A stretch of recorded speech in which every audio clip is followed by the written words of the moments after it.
هكيلي نسيتي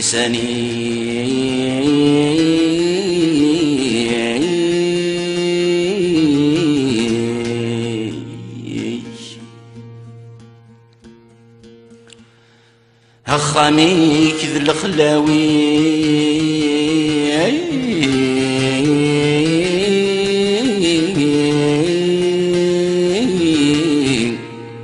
غرغورك جور ذراوي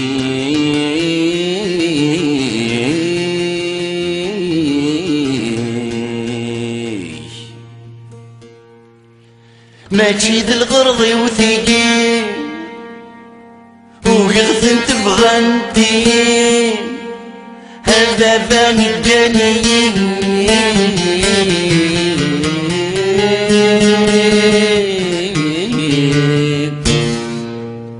عقلين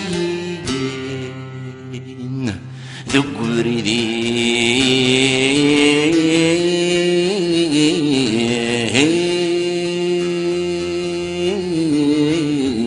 Par-delà l'intérêt que représente votre témoignage par rapport à Lounès Matoub en tant que personnalité publique, et évidemment, il y a aussi cette histoire personnelle qui était illustrative de l'immigration algérienne en général, kabyle en particulier, parce que c'était évidemment la plus nombreuse, cette histoire particulière de ces hommes qui, venant en France, en réalité, mènent une double vie. C'est-à-dire qu'ils ont une vie officielle dans leur village, et une seconde vie qui est relativement officielle et relativement secrète, clandestine, ici en France, en particulier à Paris. Votre mère et votre père se sont rencontrés dans la région parisienne? C'est ça, tout à fait, oui.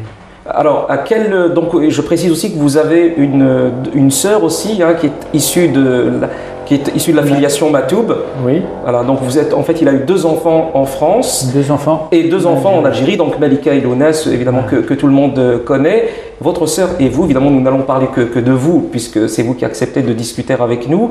À quel moment vous avez appris que votre père avait une autre famille en Algérie? Est-ce qu'il y a eu quelque chose qui s'est fait de manière explicite, ou bien ce sont des choses que l'on apprend instinctivement? Ça a été très brutal, très brutal. C'est rigolo parce que finalement, Lounès, dans son livre, a raconté la difficulté qu'il a eue de vivre séparé de notre père dans son enfance et dans sa jeunesse. C'est d'ailleurs une des raisons certainement qui explique sa personnalité. Oui, c'est ce que Malika Matoub aussi, donc votre sœur, dans Matoub Lounès mon frère, insiste énormément sur cet aspect, sur l'absence du père durant toutes les premières années. Elle explique qu'elle ne le connaît pas. Elle raconte une scène, et je vous redonne la parole tout de suite après, parce que cette scène est assez intéressante.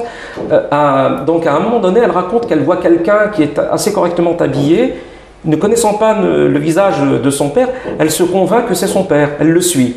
Elle le suit, elle se rend compte qu'il va dans un autre foyer et elle se met à sangloter, à pleurer parce que son père n'est pas revenu, comme le faisaient les immigrés à l'époque, n'est pas revenu pour l'avoir elle, sa mère et Lounès.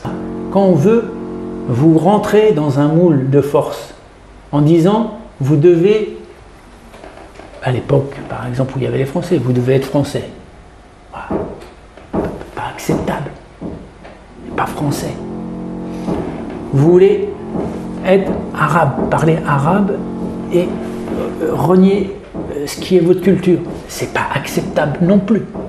Donc, à partir de là, ça, si vous voulez, c'est quelque chose que le père a véhiculé et véhiculait de manière, quand il en parlait, il était habité, quoi.